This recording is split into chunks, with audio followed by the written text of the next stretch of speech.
सिख धर्म सारी दुनिया का है, सारे ब्रह्मांड का है। और यही कारण है कि मैं जहां से आता हूं, पटना से, पटना साहिब गुरु गोविंद सिंह जी का जन्म स्थान है, जो बिहार में है।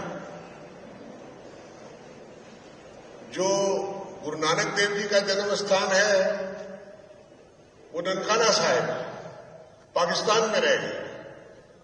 सारी दुनिया में जब कोई सिख अरदास करता है, प्रेयर करता है, तो वो अपने प्रेयर के अंत में कहता है कि हे परमपिता, हमें अपने गुरुधामों के खुले दर्शन दीदार और सेवा संभाल का हक बख्शो।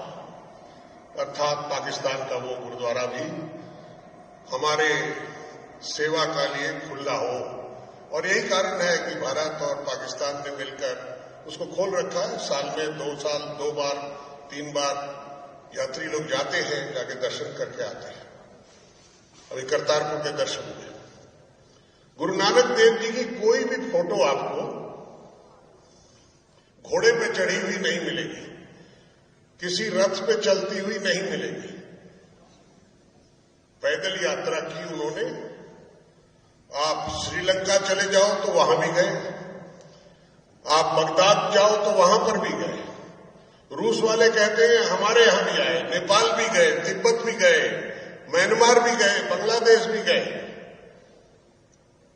और ये 4 उदासियां करने के बाद जब वो अपने गांव करतारपुर लौटे, तो उन्होंने 4 उदासियां करके सारा संदेश देकर लोगों का मन में पवित्रता डाल के कि ये जो तुम लोग जिस प्रपंच में पड़े हो और जो तू मैं की लड़ाई में पड़े हो, इसको भूलो। हम उस परम पिता परमेश्वर के बेटे हैं और हमको मानवता के लिए काम करना है। गुरु नानक देव जी ने भी वही कहा, गुरु गोविंद सिंह जी ने भी यही कहा, मानस की जात एक ही पहचान, मनुष्य एक है। जो अभी हम बाप हिंदू मंदिर में गए, वहां पर भी तो यही कहा कि नेचर का कोई धर्म नहीं, हवा का कोई धर्म नहीं, पानी का कोई धर्म नहीं और धरती का कोई धर्म नहीं, इस ब्रह्मांड का कोई धर्म नहीं। कोई नहीं कह सकता ये मेरा है, ये उस परमपिता का है और उस परमपिता को ही आराधना है।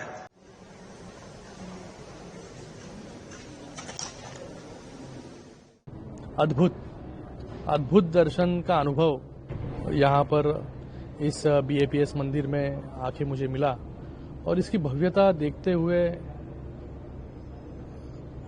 जिन्होंने इसके अंदर उनका योगदान दिया है, मुझे लगता है कि उनको मैं नमन करता हूं कि उन सभी के प्रयासों से अबू धाबी में इतना बड़ा मंदिर बना और वो भी डेजर्ट के बीचों बीच, रेगिस्तान के बीचों बीच, जहां कभी भी कोई कल्पना नहीं कर सकता था कि इतना बड़ा भव्य और दिव्य मंदिर बन सकता है।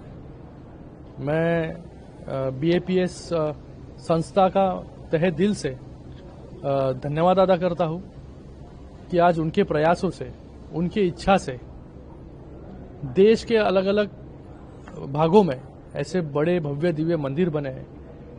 भारत में भी बहुत सारे मंदिर हैं, लेकिन अबू धाबी में मंदिर बनना, ये उसमें बहुत बड़ी बात है। ये बहुत कुछ कह जाता है भारत की अस्मिता के बारे में, भारत की आस्था के बारे में। और वो आस्था और अस्मिता आज इस अबू धाबी में भी आप सभी के माध्यम से लोगों को एक खुद का एक मंदिर यहाँ पर मिला है। मुझे लगता है कि एक बहुत बड़ी बात है। मैं हमारे प्रधानमंत्री नरेंद्र मोदी जी का भी धन्यवाद अदा करता हूँ कि उनका बहुत योगदान, बड़ा योगदान इस मंदिर में लगा है। हमारे past external minister Sushma Swaraj ji का भी मैं यहाँ पे तहे दिल से धन्यवाद अदा करता हूँ। जब भी वो मंत्री थे एक्सटर्नल अफेयर्स, पूरी निगरानी के अंदर ये मंदिर की नींव रची गई। मैं UAE सरकार का धन्यवाद अदा करता हूँ।